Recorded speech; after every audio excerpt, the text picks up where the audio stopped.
नमस्कार, आशा करता हूँ आप ठीक होंगे। दोस्तों, आज की कहानी सुनने के बाद आपके रोंगटे खड़े हो जाएंगे। आपको अपने काने पर विश्वास नहीं होगा कि कोई औरत इतनी भी हैवानियत कैसे कर सकती है। खुद एक औरत होने के बावजूद 650 मासूम लड़कियों की हत्या कैसे कर सकती है, वो भी सिर्फ उनके खून से नहाने के लिए। उस औरत ने सारी हदें हैवानियत की पार कर दी थी और इधर उसका पति अपने लोगों की रक्षा करने के लिए अपनी जान की बाजी तक लगा देता था और उसकी पत्नी उन मासूम को मारकर खून से नहाती थी। जी हाँ दोस्तों, आज की इस वीडियो में हम बात करने वाले हैं दुनिया की सबसे खूबसूरत और खूंखार लेडी सीरियल किलर की, जिसने बड़े ही बेरहमी से कई सारे मासूम लड़कियों की हत्या कर दी थी।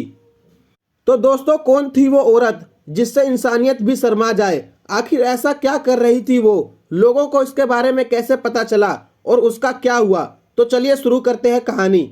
यह घटना हंगरी समाज के हंगरी यूरोप का एक छोटा सा देश है। यह बेहद ही पुराना देश है जो कभी रोमन साम्राज्य का हिस्सा हुआ करता था।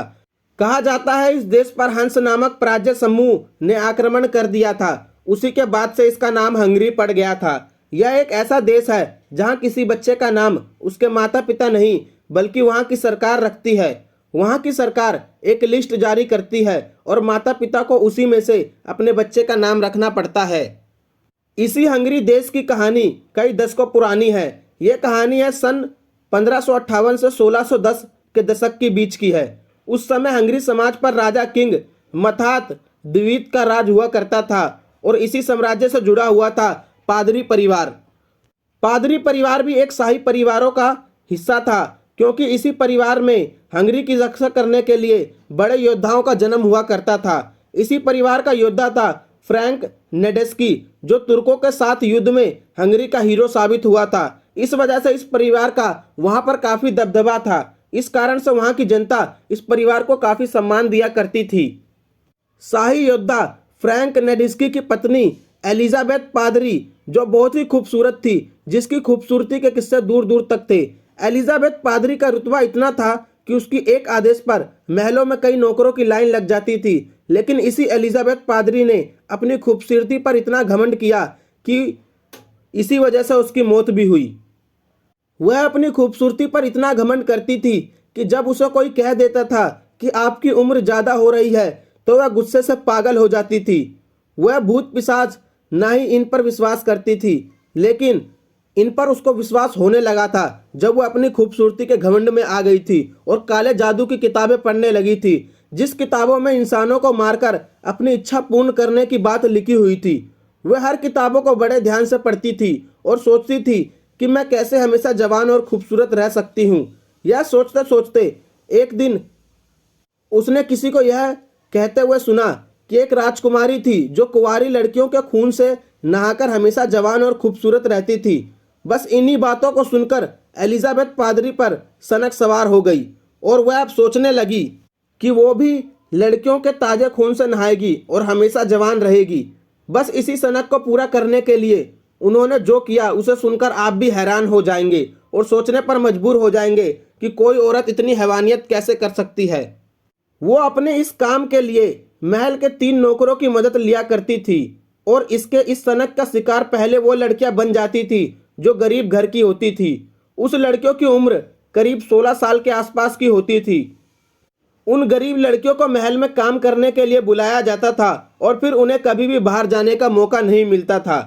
इस पादरी परिवार का हंगरी के शाही परिवार से सीधा रिश्ता था, इसलिए किसी की भी हिम्मत नहीं होती थी कि उन पर कोई सवाल खड़ा कर सके।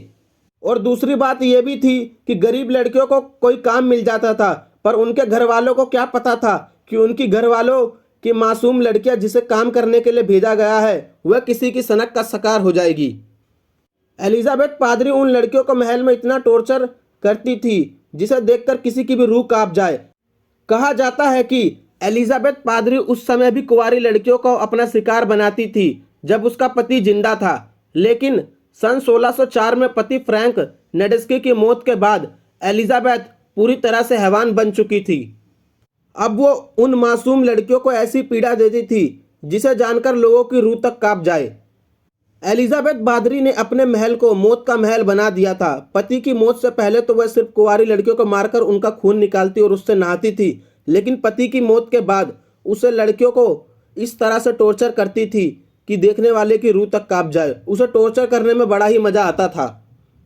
वो उन सभी लड़कियों को जंजीर से बांधकर उनके हाथ पैर को गर्म लोहे से जला देती थी। किसी लड़की की नाखून अच्छे दिखते तो वह उन्हें उखाड़ देती थी। कई बार उन लड़कियों पर बर्फ वाला पानी भी डाल देती थी। कभी कभी बिना कपड़ों के ही ठंड में छोड़ देती थी। कई बार तो वो उनके बदन पर शहद लगा देती थी ताकि कीड़े मकोड़े उन्हें बुरी तरह से काट सके। इससे भी भयानक और दरिंदगी से उन लड़कियों को तकलीफ देती जिसे हम शब्दों में भी बयां नहीं कर सकते। लेकिन कहते हैं ना, जुर्म करने वाले का जुर्म कभी छिपता नहीं है, एक ना एक दिन सबके सामने जरूर आ जाता है। ऐसा ही हुआ एलिजाबेथ पादरी के साथ। उसका भी जुर्म एक दिन सबके सामने आ गया। दरअसल एलिजाबेथ पादरी ने गरीब परिवारों की लड़कियों को ही महल में बुलाती थी, लेकिन वह फिर कभी कभी घर लौटकर नहीं जाती थी। इस तरह धीरे धीरे लड़कियों की कमी आने लगी। यह देखकर एलिजाबेथ पादरी ने अब अमीर परिवार की लड़कियों को भी महल में आने का हुक्म देने लगी। अब जब बड़े परिवारों की लड़कियां गायब होने लगी तब लोगों को शक होने लगा।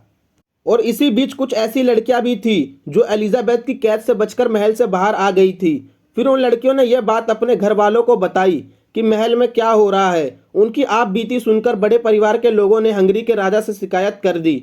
और इस शिकायत की जानकारी जब गांव वालों को पता चली तो गांव वाले भी गरीब लोगों के साथ हिम्मत दिखाते हुए एक साथ मिलकर राजा के पास गए और अपने परिवार की लड़कियों की गुमशुदा की शिकायत कर दी।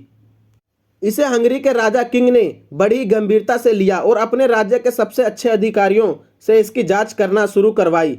जब जांच हुई तो सभी के द्वारा की गई शिकायतें सही साबित हुई। जब एलिजाबेथ पादरी के महल को देखा गया तो वहां कई सारे कमरों को टॉर्चर रूम बनाया गया था। महल में लड़कियों की लाशें बेड़ियों से बंधी हुई थी। इनमें से कई लड़कियां जिंदा भी थी और कई मुर्दा भी। ये सब देखने के बाद हंगरी की सेना ने एलिजाबेथ और उनके सहयोगी 3 नौकरों को गिरफ्तार कर लिया।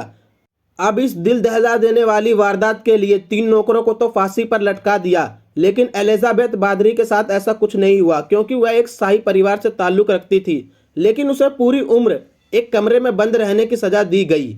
उसी कमरे में 21 अगस्त 1614 को उसने आखिरी सांसें ली। इस तरह 1610 में गिरफ्तारी के बाद से उसने 1614 में अपने दम तोड़ दिए। एलिजाबेथ पादरी के बारे में कहा जाता है कि इसने 1590 से 1610 के बीच यानी 20 सालों में करीब 650 से भी ज्यादा लड़कियों को तड़पा तड़पाकर मार दिया था। उन लड़कियों की हत्या के बाद उसके खून से बाथटब में निकालकर उसके खून से नहाती थी। एलिजाबेथ पादरी पर कई सारी किताबें और फिल्में भी बन चुकी है। तो आज की कहानी में बस इतना ही। आज की कहानी आपको कैसी लगी कमेंट में बताइएगा जरूर, और इसी तरह से रोचक कहानी सुनने के लिए हमारे इल्यूमिनेटी चैनल को भी सब्सक्राइब करिएगा। धन्यवाद।